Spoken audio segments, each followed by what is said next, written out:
Bitcoin demands coherence, and coherence, it's not just mental and emotional, it's spiritual. So Bitcoin shows you how what it's like to live with more integrity and clarity and presence, because that's what Bitcoin is. It just keeps on going just as it is. TikTok next block. And just living with presence and clarity and integrity, if that is something that you can achieve, you've come a long way in your spiritual journey. And all of us are on spiritual journeys, whether we see it or not, whether we want to or not, whether we like it or not. Bitcoin is a mirror to society and to you. And the deeper you look, the more you see, and you see the flaws, and it allows you to correct them. That is why I've often argued that Bitcoin is a psychedelic as well, because it reveals all the flaws. And it gives you basically a list saying, here is everything that's wrong with you and the world. But the cool thing about Bitcoin is that it also gives you the plasticity to change those flaws.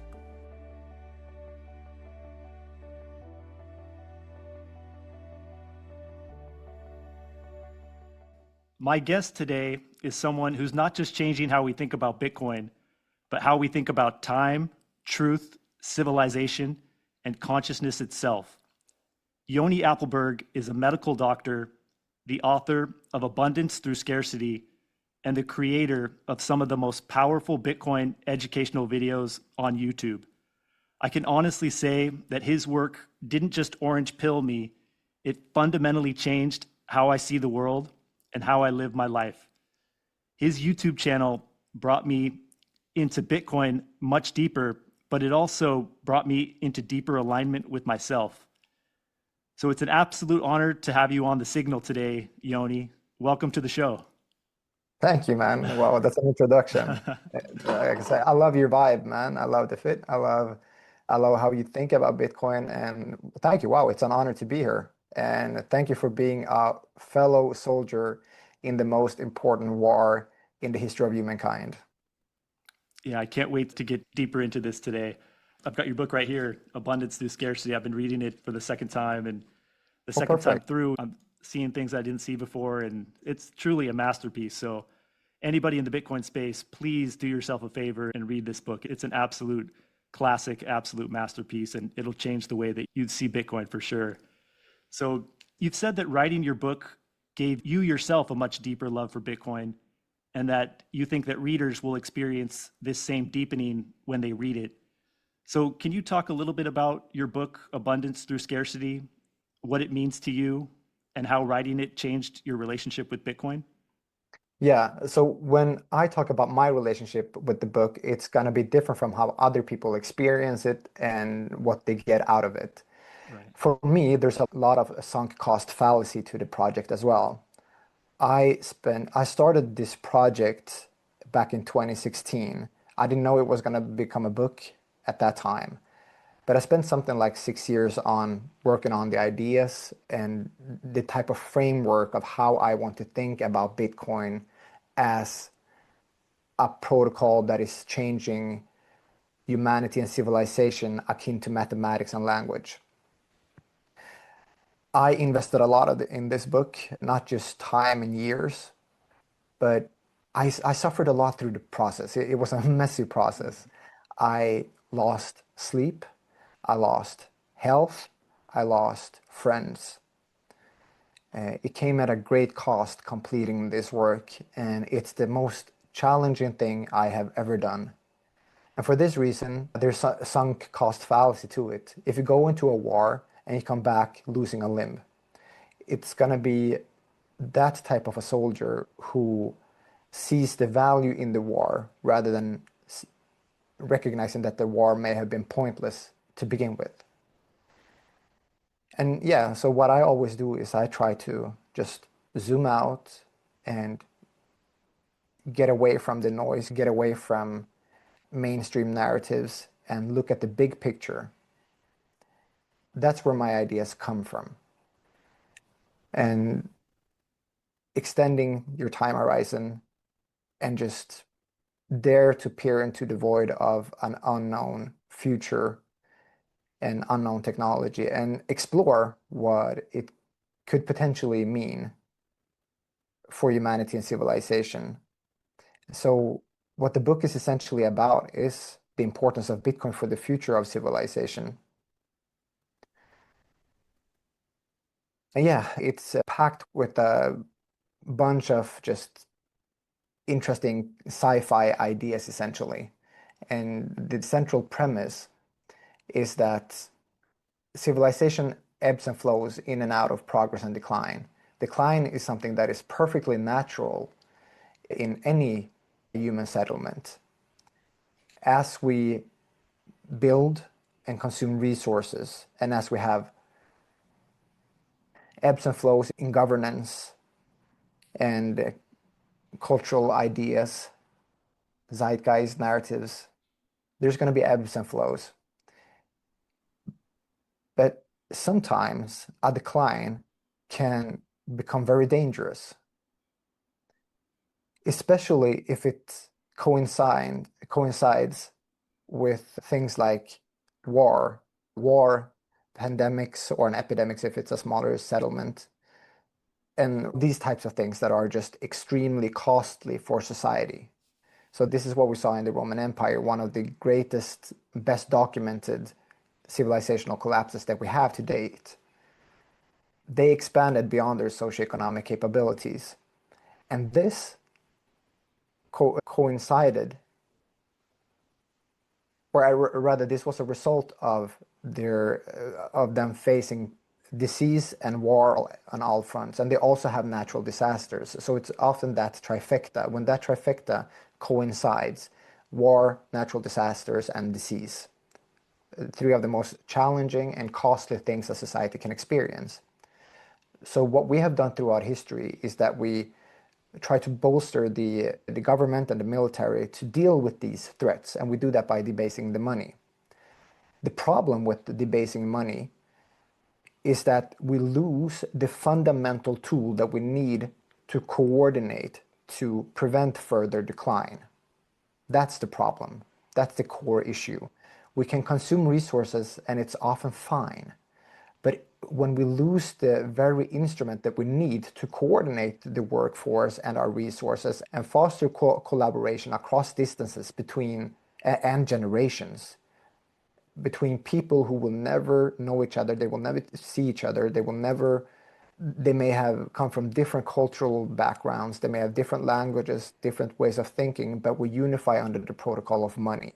And when that protocol is debased, when it breaks, that's when we lose our ability to coordinate the workforce, our resources, and collaborate over distances and generations. And when we no longer have that tool, that is when the trifecta of natural disaster, disease, and war is gonna take the decline to a depth where we can no longer swing the pendulum back to progress. And that's when society begins to truly erode.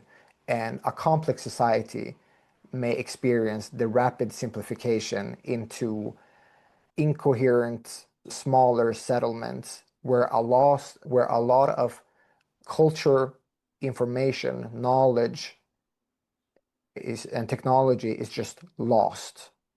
It's just lost, gone forever. And there's no, like, the problem with civilizational resets is not that we have a reset. The problem is that we lose a lot of things in the process, and there's a lot of suffering that goes into that as well, and that's a problem for sure. But looking at humanity as one thing, as one entity, not really as a species, but rather as one entity, it's worth the sacrifice sometimes to reset civilization, that this needs to happen, it's inevitable. I look at humanity more like an anthill rather than individuals inhabiting an. We're more like an anthill than we are the ants. We are the civilization. We are not really the individuals in it, because we create something that is greater than ourselves. We create what's known as the Newsphere. Are you familiar with that term? No. Okay, so this is fascinating. So what we have, we can look at the world in three layers. So we have the geosphere, which is the planet, the mantle, the core. And then you have the biosphere on top of that, and that's all the biology that exists in the world. So we have our plants, our animals, we have our species. Then on top of that, we have the Newsphere, and that is what we create on above the biosphere. So this would be the economy, culture, ideas. It's the human hive mind, and it's an entity of its own. It is the extension of our species into something that is greater than ourselves, something that we can't really affect. And I look at that as that is the human mind. We have brains, we have our individual minds, but the human mind exists in our Newsphere, and it's something that governs us. And there's a feedback mechanism between the Newsphere, the human hive mind, and our minds, but perhaps very much so in the same sense that we have a prefrontal cortex and subcortical units in our brain. Absolutely, that the subcortical units, the individuals, and the organelles in our brains, the smaller subunits, they influence the cortex and the prefrontal cortex as well, the evolutionary most recent parts of our brains. But they don't control them. It's rather that the governance is the other way around. It's the cortex and the prefrontal cortex that govern things and beneath it. And it's the same way. It's the same relationship between the Newsphere and individuals. Okay. Yeah, that's very interesting. I'll have to look more into that concept. Yeah, one of the things I really like about your book is how you have a realistic take on how things are going to unfold. Because I think a lot of the problems, or one of the things that I see with Bitcoiners is that we discover Bitcoin and we think it's automatically going to just solve all the problems. And we get a lot of hope, which is great because Bitcoin is great reason to have hope. But I think we forget that we are going to have to play a crucial role in this hyper-Bitcoinization process. It's not just going to automatically unfold and everything's going to be perfect. And you've recently started talking about the darker paths of hyper-Bitcoinization. You say it's not going to be a walk in the park, and that it's like all revolutions. It's definitely going to bring light, but it has a very real possibility of bringing chaos, pain, and a lot of disorientation. And you've compared it to the Industrial Revolution, which gave us amazing things like steam power, electricity, global productivity, but also terrible things like slavery and world wars. So Bitcoiners, we can all see that Bitcoin has the capability to bring abundance, sovereignty, and this long-term thinking. But I think we often underestimate the risks involved and the unintended consequences. So can you talk a little bit about the darker paths that we haven't been really talking enough about in the Bitcoin space? And what can we do now to steer this transformation toward light instead of letting it become something dystopian? Excellent question. Thank you for this. And as you underline yourself, the Hopium is incredibly important. All these small Bitcoin meetups that we see around the world, this is what is important. People keeping the flame alive. We need to keep the flame alive. Alda says that there's no stopping this train, and there isn't, but we absolutely need to we cannot become complacent in this. Absolutely not. We cannot afford it. This is much too important.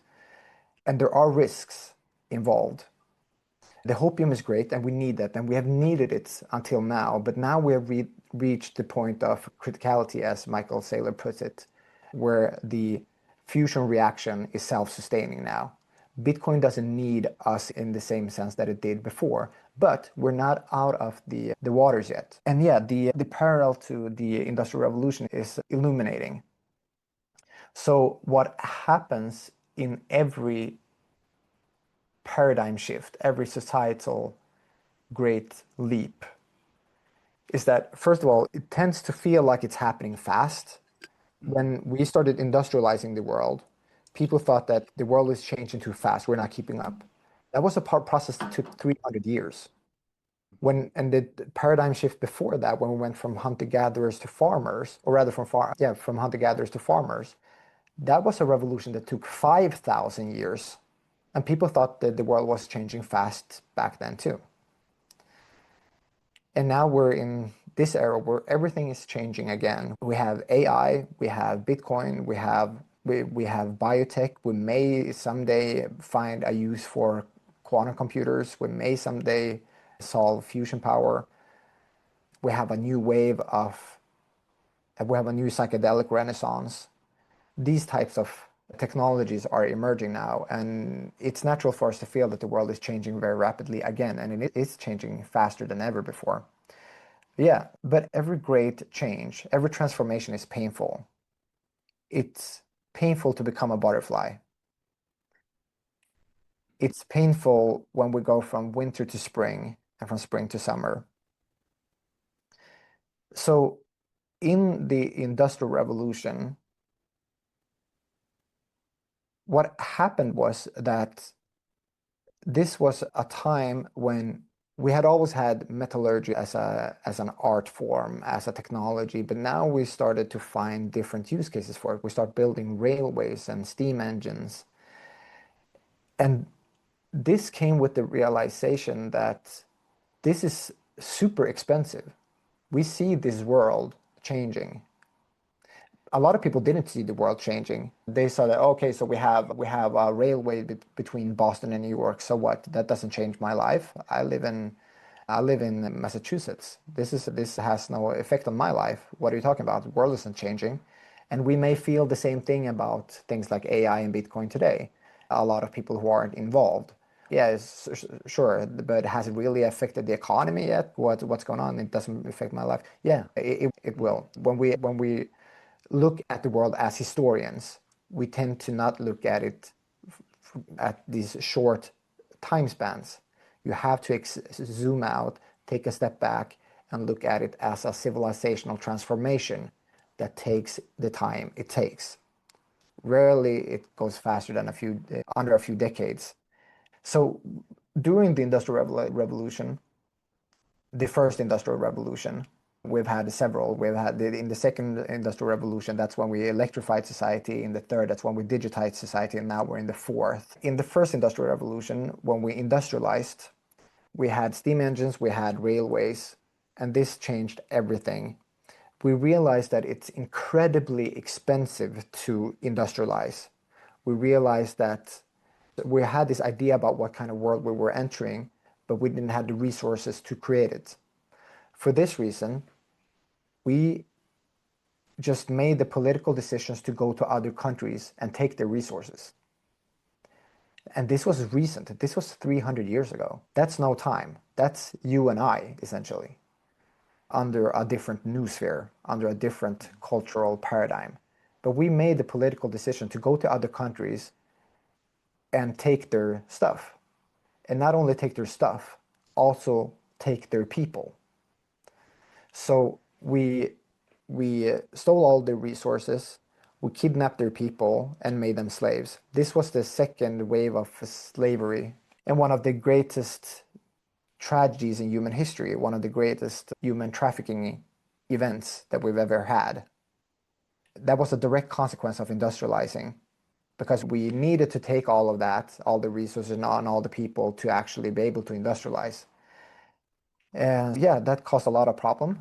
And then we realized that, holy shit, what we is building isn't just railways and steam engines. This is a weapon. Industrialization is a weapon. And that means that when other countries realize this as well, we need to be prepared for that. So the industrialization led to things like an entirely new kind of military weaponry. This means that the First and Second World War, they were direct consequences of the Industrial Revolution. They gave us all the equipment that we needed to fight that type of war. And we had no idea of the potential of industrialization as a weapon, but we got to see it firsthand in the First and Second World War. And that was horrific. So the First Industrial Revolution caused the death and suffering of untold millions of people. But now we don't really look at being industrialized as that, because we see now that we have roads, we have engines, we have all the society now, and it's pretty great. We're pretty amazing at being industrialized, but it was very costly to get here. And I don't think Bitcoin is going to be the Bitcoinization of the economy is going to be as bloody as that. I don't, absolutely not. But it could become something else. The greatest risk with hyper-Bitcoinization is that it could become the very thing that we're trying to prevent. It could become this dystopian Orwellian surveillance tool. It's perfect for it. It's perfect for it. Bitcoin, as absolute mathematical scarcity, which I compare to a new constant, a new cosmological constant, a new constant in the universe, that will remain. The discovery of how to create or achieve absolute mathematical scarcity in the digital world through a sufficiently distributed network with consensus rules. That discovery will always remain. But what is at risk of being compromised is the ecosystem built on top of that discovery. And since there is a non-zero possibility of that happening, I see it could happen at some point in our future. And I can entertain the idea that Bitcoin, that we will ebb and flow through different use cases for Bitcoin. Bitcoin is always going to be here. The genie is out of the bottle, it's not going back in. Right now, we have a lot of hopium, and that is important because that means that we're building in that direction that we see. The hopium is important not just to keep the flame alive and continue to build the work, but it's important to shape the ideas that we have about Bitcoin for the future. And we need to have a healthy idea about what Bitcoin is going to be, because that is going to steer what we're building towards. And we also need to be cognizant of the darker paths that this could take. If the ecosystem built on top of absolute mathematical scarcity was hijacked, we could see an ecosystem that is used for surveillance. And it would be the most effective, efficient, detrimental surveillance system ever devised by humankind. Permanent, forever. And financial surveillance, your financial metadata is the most intimate data that you have. It says everything about you. It says not only where you live and where you spend your time and how you move around in society, which in itself can reveal so many things about you, just your movement and your timing as you move about in society. It tells you about your interactions. It tells you about what interests you have, what political ideas, or how spiritually evolved you are. Your financial data says everything about you.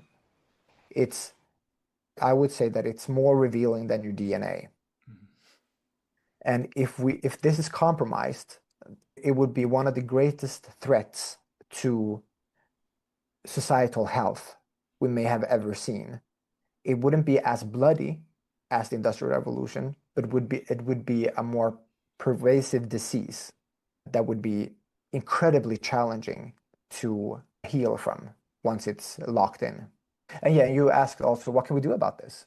Yeah. What can we do about this? That's the important thing, right? What can we do about this? Because the risk is there. It's absolutely there. And if you talk to people who aren't just like me, think boys trying to be Bitcoin philosophers, but people who actually know stuff, like coders, people who actually built this protocol, they will agree with you, and they will understand that, yeah, we're not out of the waters. There are a lot of things that could go wrong here. And the hijacking of the ecosystem is definitely one of them. So what can we do? Well, if we have had a few internal battles in Bitcoin before, the block size wars being one of the most famous ones. Now we have the core versus not debate, which is much more nuanced and interesting.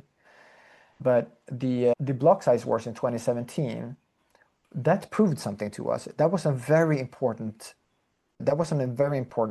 war that we had in Bitcoin. And what it told us a few things. It told us, one, that miners aren't the ones who decide what Bitcoin is going to be.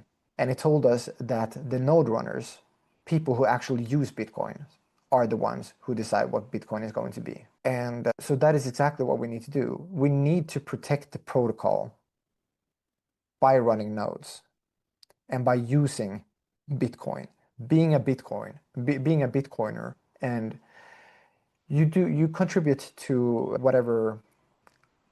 in whatever way that you feel is appropriate for you, to whatever degree that you feel is however you feel like contributing.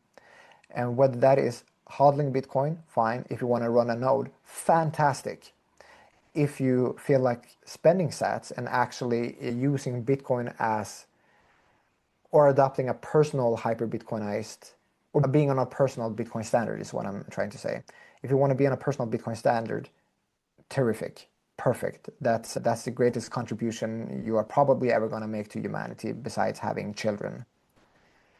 Run a node and try to use Bitcoin as often as possible. I pretty much only accept Bitcoin for payments that are outside of my fiat job for any service I provide. So yeah, run a node, accept Bitcoin, pay in Bitcoin, and engage with Bitcoiners. It's more important than you think. Yeah. Yeah, you've said something that I think about often. You said that Bitcoin's true layer, its true layer zero, isn't code, it's people.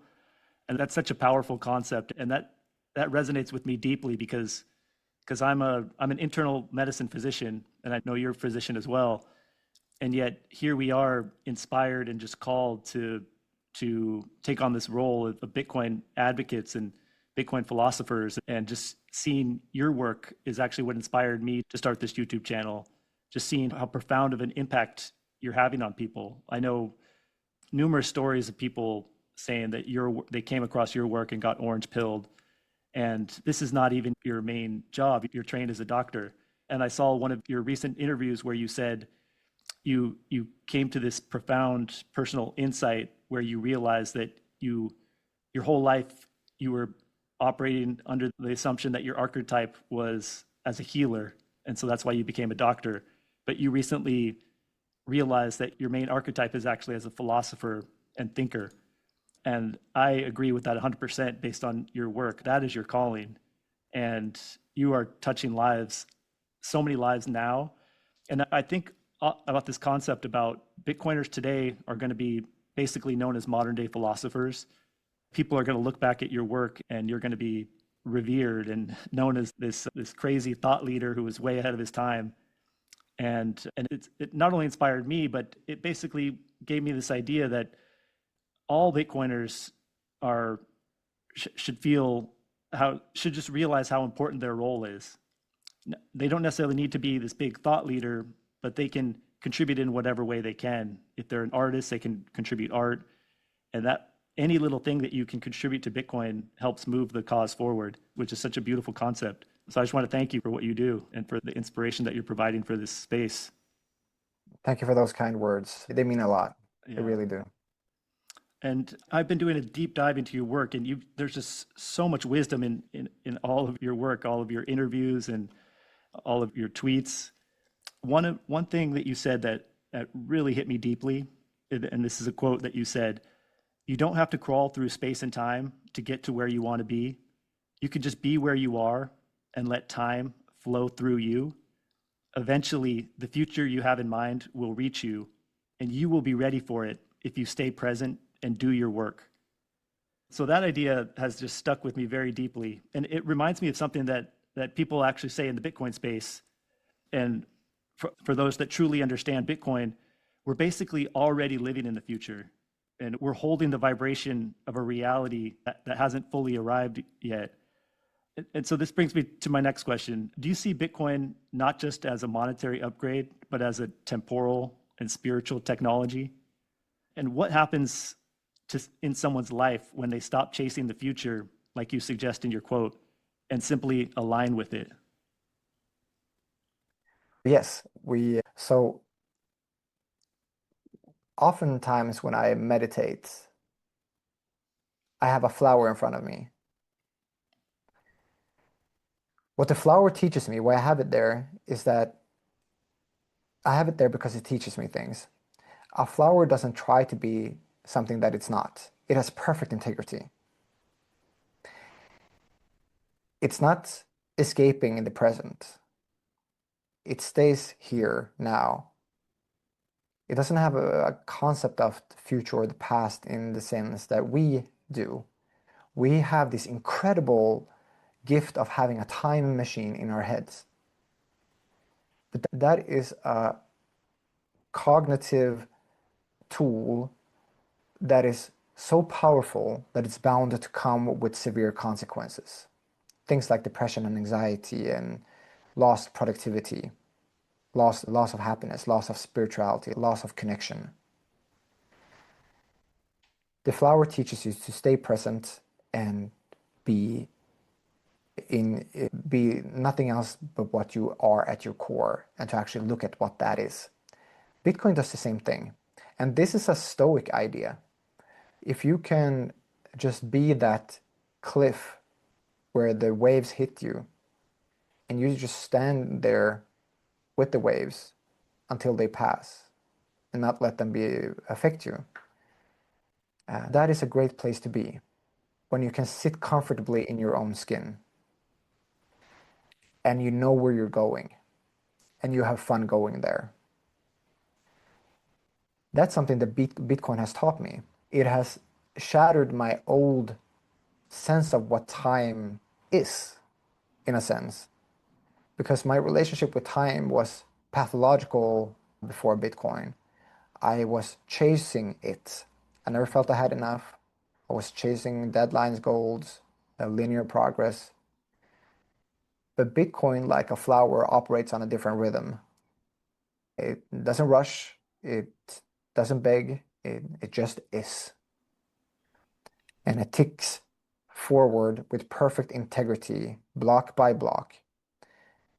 And like the wave hitting the cliff, like the flower when I meditate, or coin, this changed me. And I no longer feel like I am the one who has to force the future. I can just align with it instead. I can just align with time.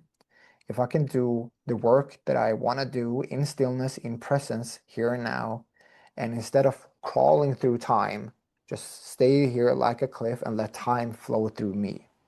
Let things arrive. That's when you do great work. That's when you're not missing out on life.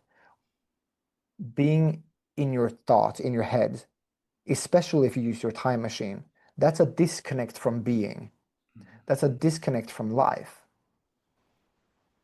But Bitcoin taught me that time isn't a thing to conquer. It's something that you harmonize with. Yeah.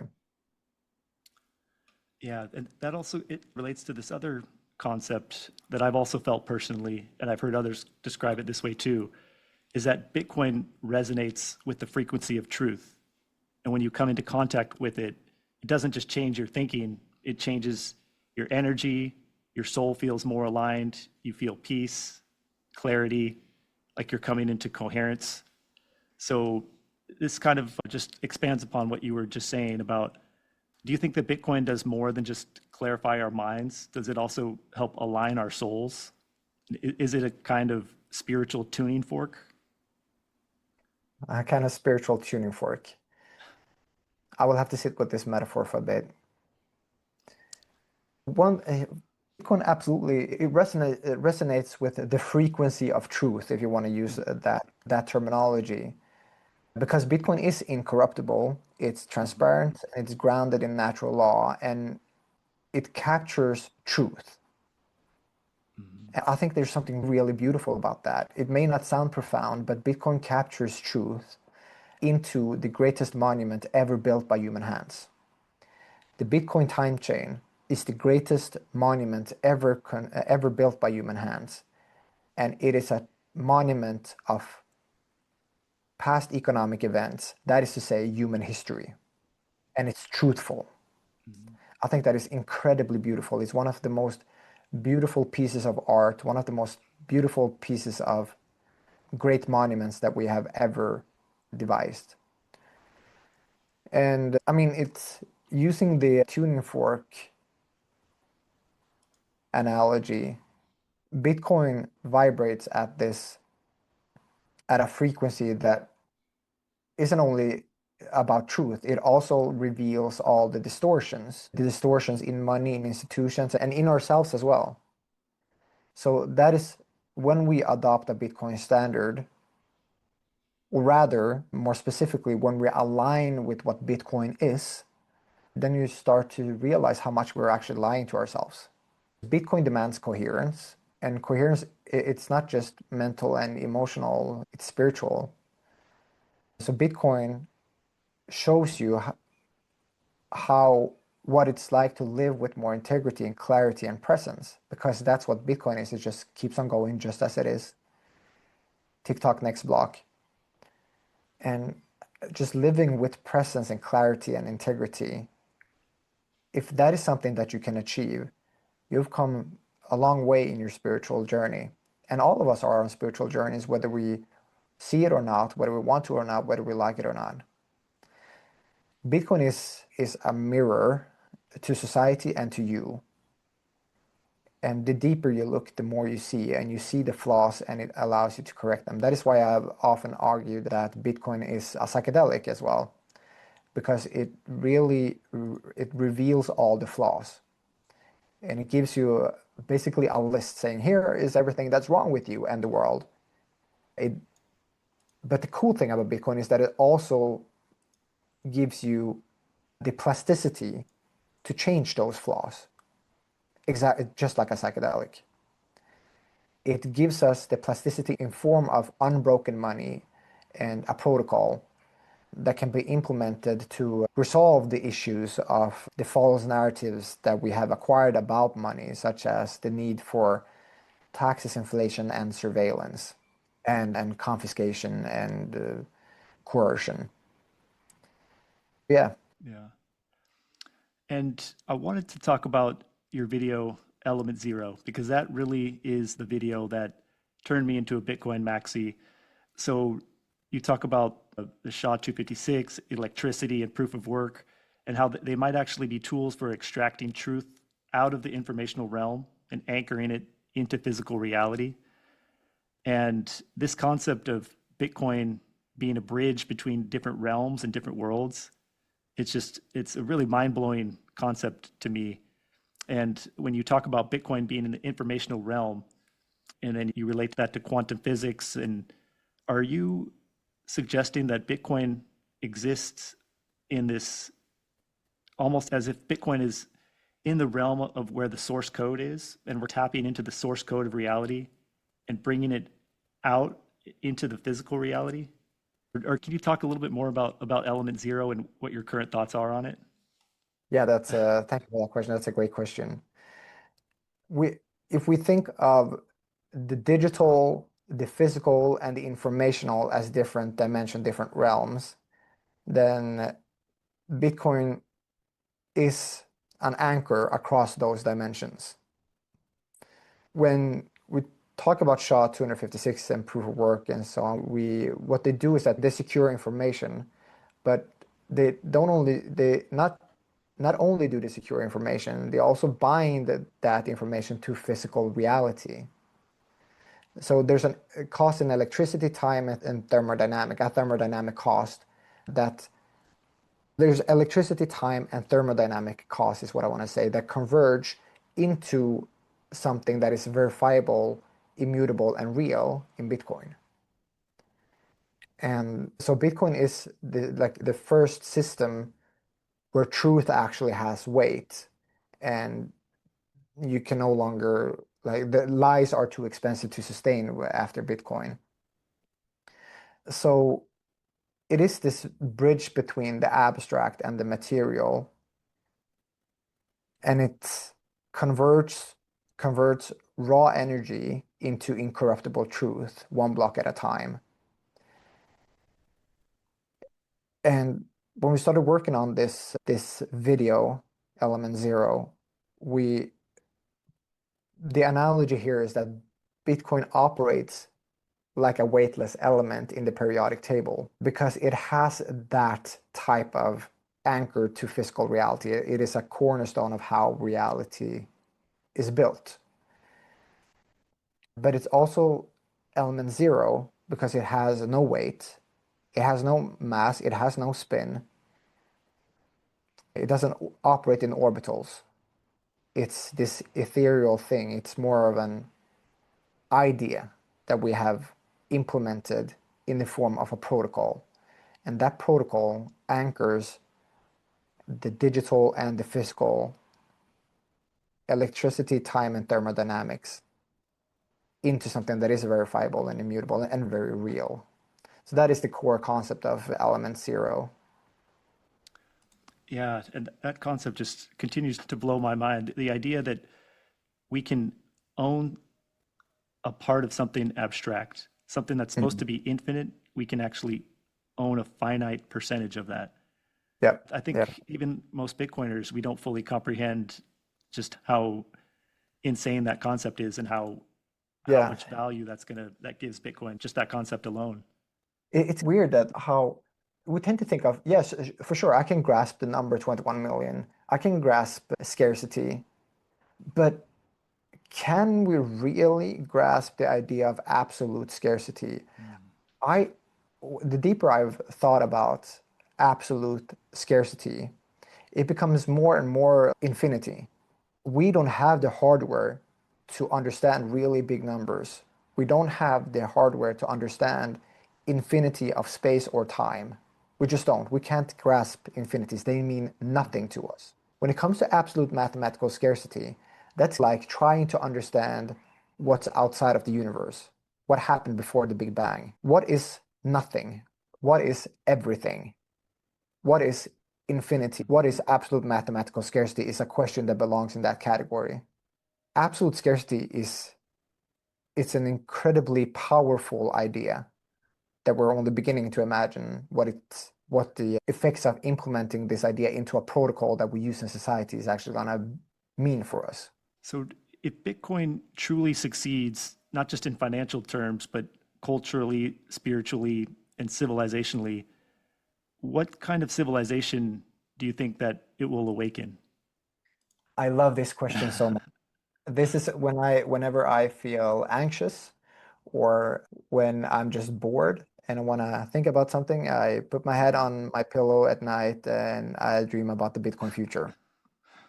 It's nice, and there are so many things to uncover here, so many things, so many directions this could go.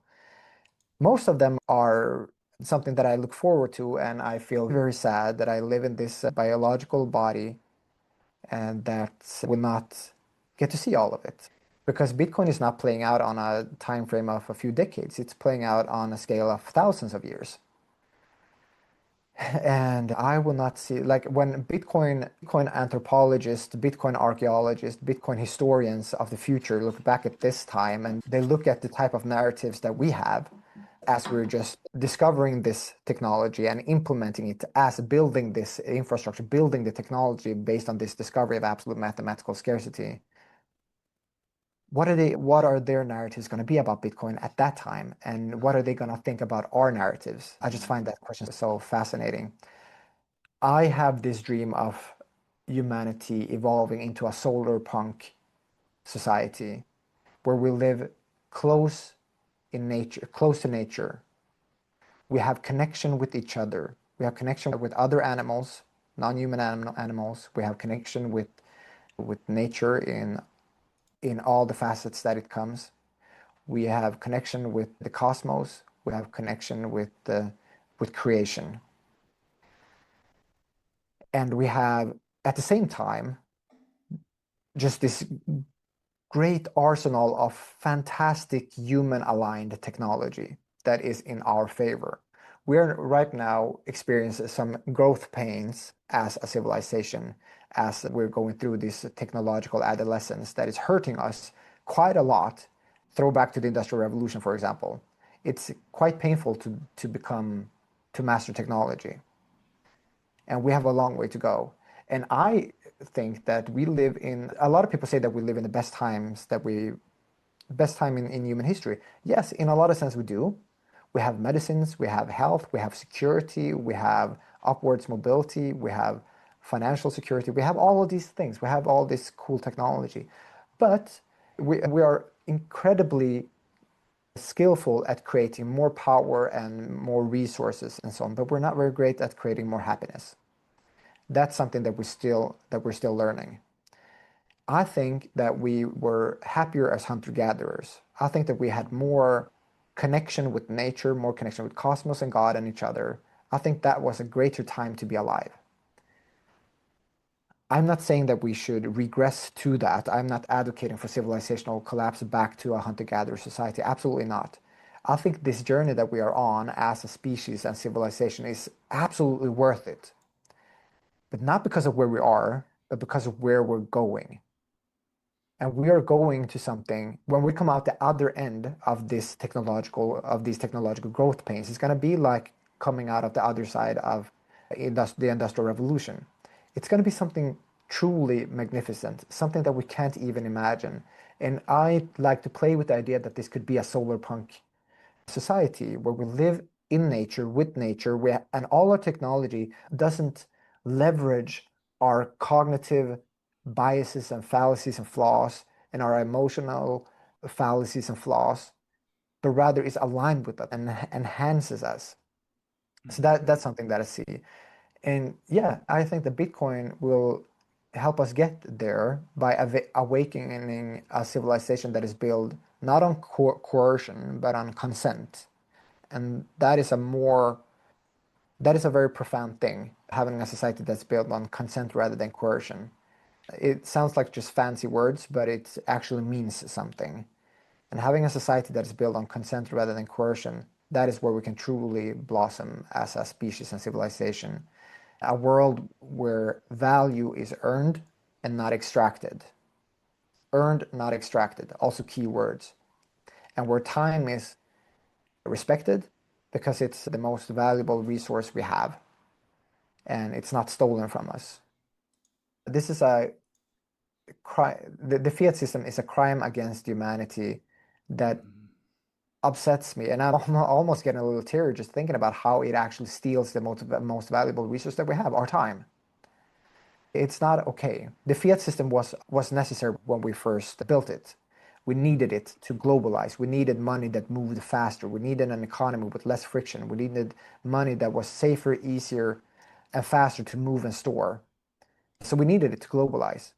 But now it has evolved into this cancer, this monster that is extracting value, extracting wealth, and stealing our time.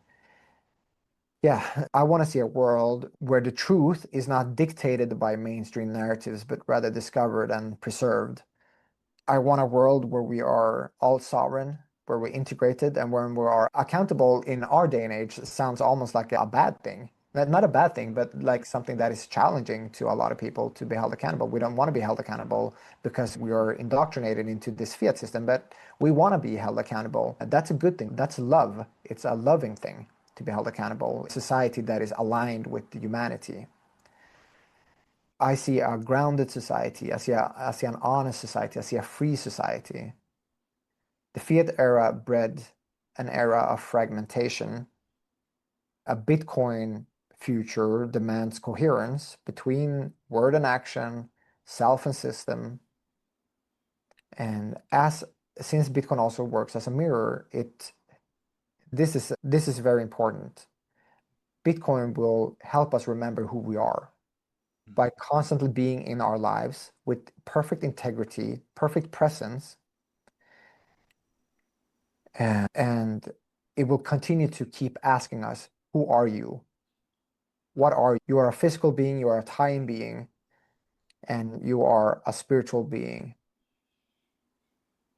So Bitcoin creates a world where people will have the courage and capacity to be radically self-aligned. A world where billions of people will have low time preference and multi-generational thinking. And I'm incredibly bullish on seeing this scale to the civilizational level. So Bitcoin had that effect on you and had that effect on me, and it had that effect on a lot of other Bitcoiners. But do you ever fear that Bitcoin, as it progresses, can become watered down? And as people come into contact with it, like through an ETF, they may not fully feel what we have felt. And this message and this transformational power of Bitcoin could get lost as Bitcoin gets watered down. And as adoption increases, which we typically think of as a good thing, maybe all the people that are adopting it aren't going to have the same experience that you and I have had. And that might lead to potentially Bitcoin not leading us to the path that you want it to take us to. But is that something you think about? Two thoughts on this. Yeah. So first of all, there's always going to be pockets of humanity that operate differently from others. We don't want homogeneity. We want heterogeneity. We want people to be different. We want this is something that is actually something that worries me about AI, for example, that people are it's going to make us more think more homogenetically. Is that a word? With more homogeneity? Homogeneity. Thank Yeah. you. We're going to be thinking with more homogeneity as it is now. Then I think that this technology is Yeah. going to change and not make us that. But it's a fairly dystopian future where everybody thinks and speaks and acts and feels alike. We don't want emotional, psychological, intellectual monocultures. We want diversity. A rainforest with a great biodiversity is healthy. Right. A society with great diversity of people, thoughts, emotions, ideas is healthy. And I'm afraid that AI is eroding that a little bit, but I think that's going to change. But because there will always be pockets of different types of cultures and people, we're going to have our pocket for sure. And there are going to be pockets of people who are not living radically self-aligned. But this isn't really a problem. This is just the nature of humanity. The point is that we're moving in the right direction, and more people will be able to contribute to humanity in the best possible way. And they will be able to live radically self aligned, in alignment with, they will live with authenticity, with presence, and they will respect their values. They will not allow themselves to be coerced. They will dress as they feel like, they will talk as they will feel like they feel, and they will do what they feel. And it will be an honest society. And there will be pockets where people are allow themselves to be coerced, like they are in the fiat system, for sure. That's not really a huge issue, as the point is that we're moving in the right direction and more people will live in this greater and greater pocket of radically self-aligned people. Second thing is the question, it's a good question, but I want to push back on it a bit because the issue I have with it is that it is a high time preference question in the sense that it doesn't look into the future in the way that question deserves, if that makes sense. We need to think like historians, not speculators.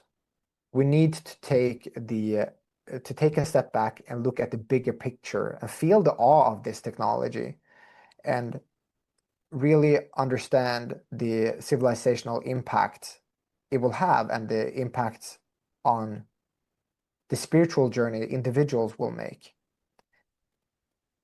We When we look at it short term, like considering things like ETFs and stuff like that and diluting the impact, yeah, sure, in the coming decades for sure, but that's really irrelevant. Like how much did it matter that we only had a railway between Boston and New York, and maybe it wasn't built perfectly, and others started building railways and they weren't up to par with the vision that we had about being an industrialized world. It doesn't matter. We're moving in the right direction, and we need to look at it as historians rather than speculators.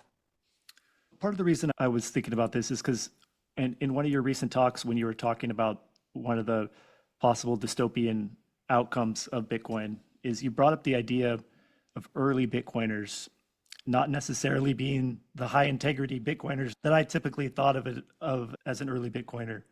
I typically think of someone that's early to Bitcoin, they're a high integrity Bitcoiner, they're likely to have the spiritual alignment. But you brought up the possibility that there might actually be a lot of early Bitcoiners who just got lucky and they're actually scammers. And if these people actually are holding a lot of the Bitcoin and they're going to be holding a lot of power in the future, that may not be a good thing. And so, what makes you think that a lot of early Bitcoiners are scammers and potentially not spiritually aligned? Yeah, this is again a short-term problem, not a Yeah, long-term yeah, problem, but it is a problem. It is a problem because who has the most Bitcoin? There are a few people out yeah. there who are aligned with the Bitcoin ethos and are Mhm. great people. Look at people like like Max Kaiser and Mm. people who were really early to the space, Hal Finney, and these people who were just great cryptographers, great people But then when the people, like the majority of people who have a lot of Bitcoin, they are mostly shitcoiners and scammers. And I'm not saying that all of them are want to impose harm on humanity or other people, but some of their actions say that they do.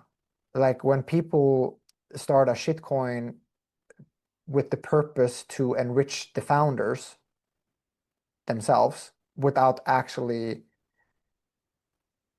providing any value to humanity or society, that's a scam. They may not think of it that way. They think if I'm making a living, I'm building something, that's what we're supposed to do. That's a fiat mindset. And the fiat mindset may not feel toxic because we're so entrenched in it, but it is toxic and it is pathological. It is scammy. So yeah, a lot of people have who have a lot of Bitcoin, they are not the people that we may want to have a lot of Bitcoin necessarily, because they acquired them in a way that is unethical. And they may, I don't think that there are evil people or unethical Mm. people. There are people who do unethical things and do bad things. And but here's the thing, here's the kicker. Sure, yeah, these people may have money is an amplifier. It amplifies who you are and it helps put your ideas into the world. It helps you shape the world according to your values. And on a mass scale, that could be problematic when it comes to Bitcoin because a lot of people who have a lot of Bitcoin aren't the type of people that have the values that I want to see in the world. But Bitcoin has a Gini coefficient that changes over time. Mm. For people who don't know what, and this is the solution to that problem, Mm. a Gini coefficient is an economic term that describes the distribution of money. So Bitcoin begins with a nasty Gini coefficient. It starts with a lot of Bitcoin in a few hands. Yeah. But over time, since we are dealing with absolute scarcity, it will distribute across the world. Even those who, let's say somebody holds 10,000 Bitcoins, an early adopter, those coins will either be lost or distributed over time. They will pass on to generations, different people, and then they will be used to pay for food, pay for accommodation, pay for transport, for security, entertainment, all these things that we need. And since it's absolutely since there's a fixed and inelastic supply of Bitcoin, the money will go where it's earned, where there's value being provided. And it will not be from zombie corporations. So you may be people when they hear that it will go to people who contribute, and they think that okay, so Apple and Microsoft are going to have all the bitcoins. No, they might have a lot of it, but if you only contribute with value in a hyper Bitcoinized economy, you won't have to do a lot. You will have a life that reflects the type of value that you can provide. And since this will be a much freer society built on consent, it's also going to have a social protective layer where we help each other because we can. Because when we fill our own bags, when we fill our own cups, we don't want to hoard. If you've ever had that type of extreme overload of love and energy, whether it's been in a psychedelic experience or in a ayahuasca retreat or at a Bitcoin conference or a meditation retreat, when your cup is full, you desperately want to give to others. That is in human nature. As long as our Maslow's triangle is filled and we have all our needs met, everything that's above that, we desperately want to give to other people. And then we start also learn how beautiful it is to give to other people. So not only will Bitcoin's Gini coefficient change over time in the sense that the coins will be distributed over the world since it is fixed and inelastic in its supply, it will also help us help each other more. Value will go where it's earned. It will also go to the people that we love, and it will spread out naturally. We don't have to force any of this. It will just take care of itself because Bitcoin is fixed and inelastic. Wow, such a beautiful answer. Thank you. And just in wrapping up, where can people find you online and what kind of things are you working on now? I know you mentioned that you have a second version of your book, but I wasn't able to find it online. Is it that's not out yet, or when does that come Oh, out? it's out Oh, on okay. Amazon. Yeah, Okay. just go to Amazon and look for Abundance Through Scarcity. Okay. It's the same hardcover. You may note that there's like the consensus network logo was orange on the first one, the second is yellow. Otherwise, it looks pretty much the same. But when you actually get it, hold it in your hands, it's much more beautiful. It Okay. looks much more professional, and the contents are. I go deeper into some things. I've Mhm. polished a few things. I removed a few things, added a few others. So it's a complete rework almost. And the second edition, I'm very proud of it. So that's been out for a while. What I'm working on now is I'm working on fiction. I'm writing fiction now, trying my pen at that. And I love it so much. I love it so much. The more, it's all I think about all day, this story that I'm working on now. And I have a few stories inside of me that I have to get out of me. It's painful to carry them on the inside, and I have to get them out. So I have this book that I'm working on now, which is called, it's a kind of a short story. It's called Gaia, which is about an ethnobotanist in the late 19th century that goes to Peru to uncover some he's looking for a planetary consciousness through plant medicine, which is Gaia. Because as an ethnobotanist, he has come across this rabbit hole of ancient scriptures across cultures, across eras, where they all describe the same thing, different names. And he starts to believe that this is something. He's working on plant communication, so how plants communicate with each other chemically and electrically and so on. And he's made a name for himself, but he's very controversial. And now he has this even more controversial idea, and he goes on this very challenging path, which is ultimately a path from the mind to the heart, which is the longest journey a person can make. And his discovery of what Gaia is, and if this is something real and something that he can bring back to science, or whether he even needs to. So that's one story that I'm working on. Then I'm working on a few other stories as well. The second one is going to be more a sci-fi story that takes place in the future, where we have contact with another civilization because there's a great cosmic force out in the cosmos that we don't know what they are, we don't know who they are, we don't know if there's one civilization or several civilizations. All we know is that they're trying to end the universe, and we don't know why. We don't know exactly how far they've gotten in their mathematics, but we think they've come pretty far. We think that they have actually downgraded the universe before, that we have had other iterations of the universe, and they are actually working to regress the universe into something that is something else. And we don't know why. Some people think that it's because they want to reset the universe completely. Other people think it's because of religious reasons. And now we don't know much about them. We know that they exist and that they're working on it, and then that they're making progress. And we want to see what we can actually do about this cosmic threat that we're facing. And I have a lot of cool ideas about like how I want to portray human civilization in this era and so on.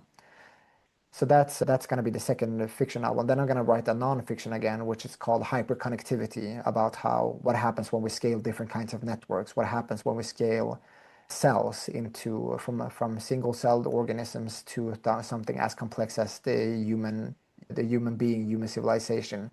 When we scale certain ideas, when we scale tribes to civilizations, when we scale the transformer architecture into artificial intelligence, when we scale cosmologically, essentially about what happens, the emergent properties of scaling simple ideas, simple units, and what can come out of it. Yeah, that's what I'm working on now. And people can find me on X. I'm Ioni Appelberg, Ioni Appelberg, Appelberg. I'm also on YouTube, same name, Ioni Appelberg. So yeah, those are the places.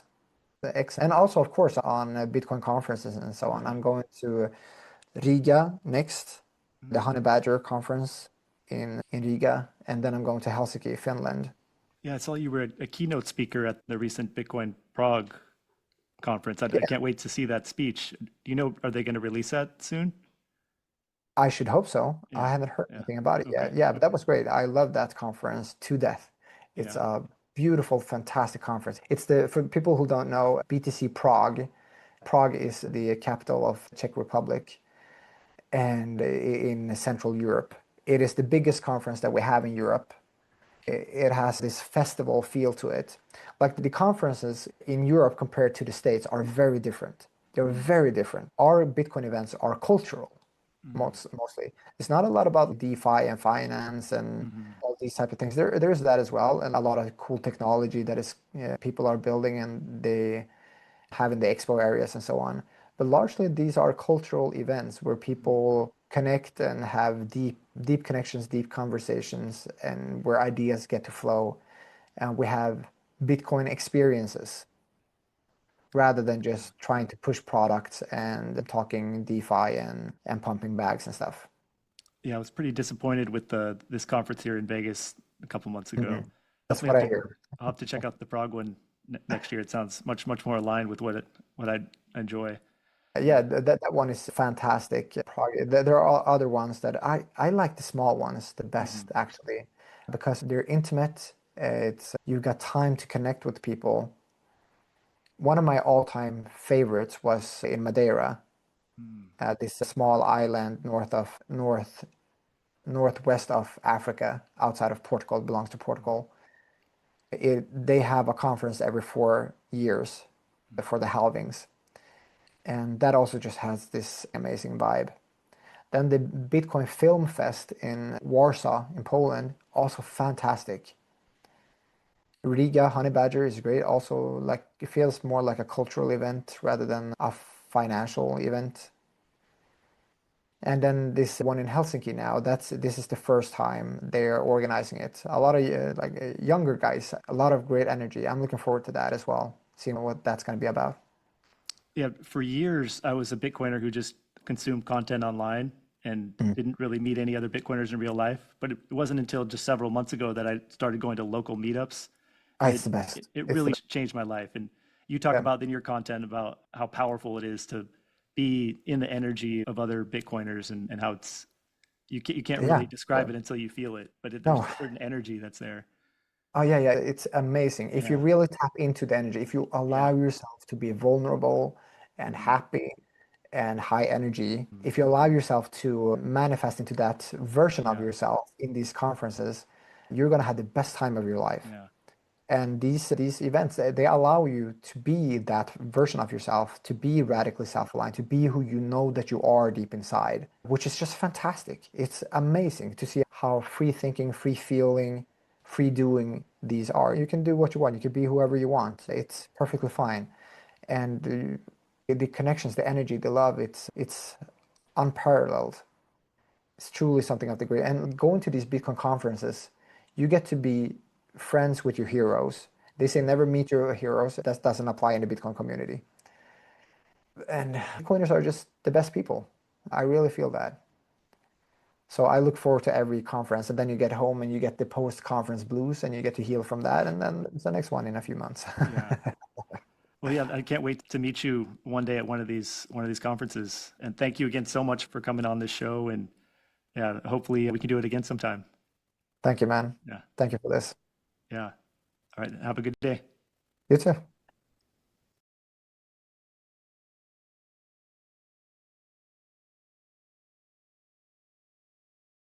I hope that you enjoyed this episode of The Signal. In a world drowning in noise, signal is everything.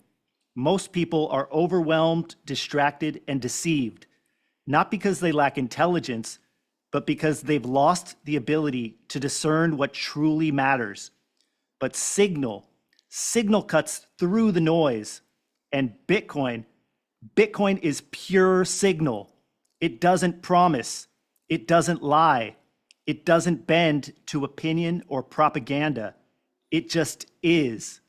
And as the world descends into even more chaos, distraction, and distortion, your ability to identify signal, to recognize what's real, true, and timeless will be one of your greatest assets. So stay sharp, stay sovereign, stay tuned, because here on The Signal, we don't follow trends, we follow truth. I'm Dr. Satoshi, and in a world of noise, we are the signal.